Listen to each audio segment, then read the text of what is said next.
Assalamualaikum warahmatullahi wabarakatuh. Perkenalkan, nama saya Oki Tipabowo dari kelas 12 mesin 1 nomor absen 12.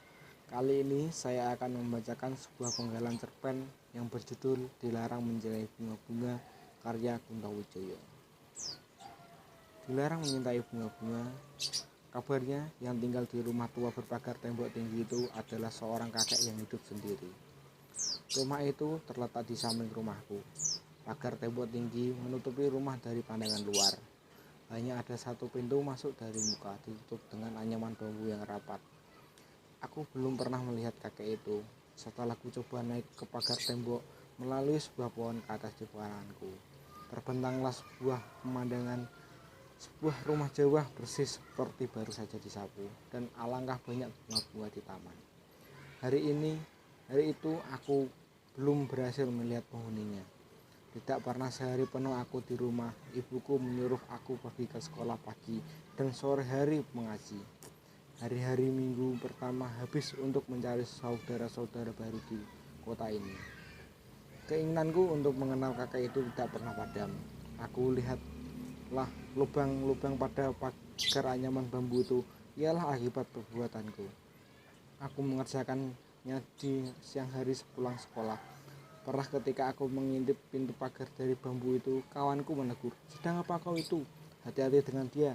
Sebentar lagi tanganmu sakit, tunggu sajalah." Ketakutan menyerang aku.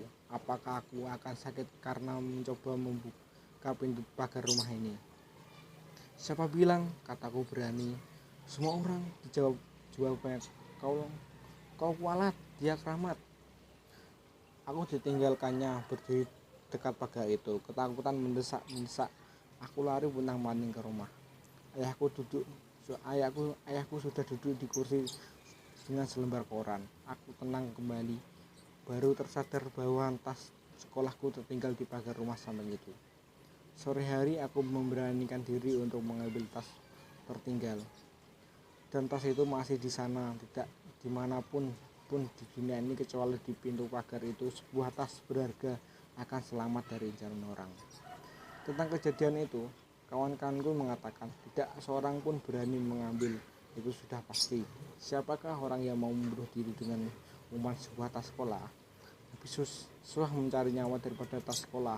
Tidak satu pun toko menjual nyawa, tetapi semua toko menjual tas, tentu saja. Sejak itu niatku untuk mengetahui agak reda. Menyelidiki dengan mata sendiri berbahaya.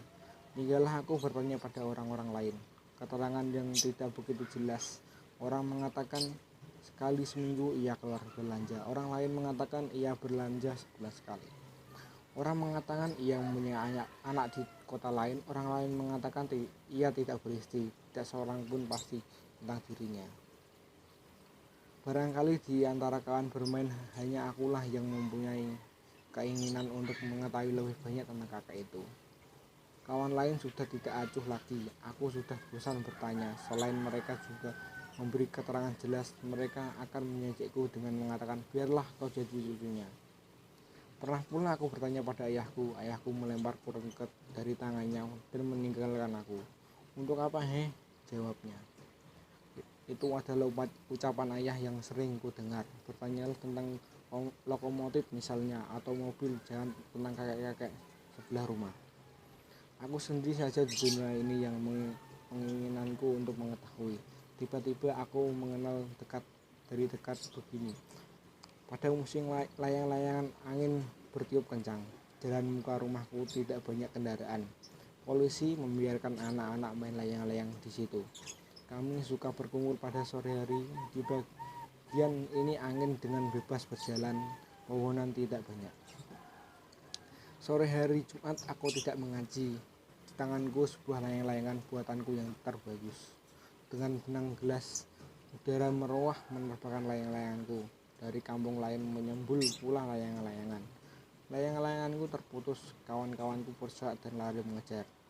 Itu layang-layanganku yang terbagus. Aku sendiri tak memandang. Aku berdiri saja memandang.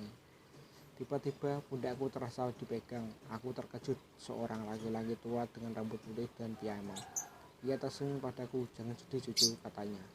Suara itu serak dan berat. Sebentar lagi darahku terisap. Aku teringat rumah tua berpagar tembok tinggi. Mataku melayang padanya. Di tangannya setangkai bunga mawar ungu. Tubuhku seketika menjadi dingin. Pendapat saya tentang cerpen ini sangat menarik, membuat sang pembaca penasaran akan jalan ceritanya.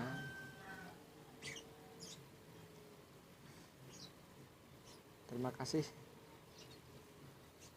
Sekian cerpen yang saya bacakan. Apa ada kesalahan dalam membaca mohon dimaafkan. Wassalamualaikum warahmatullahi wabarakatuh.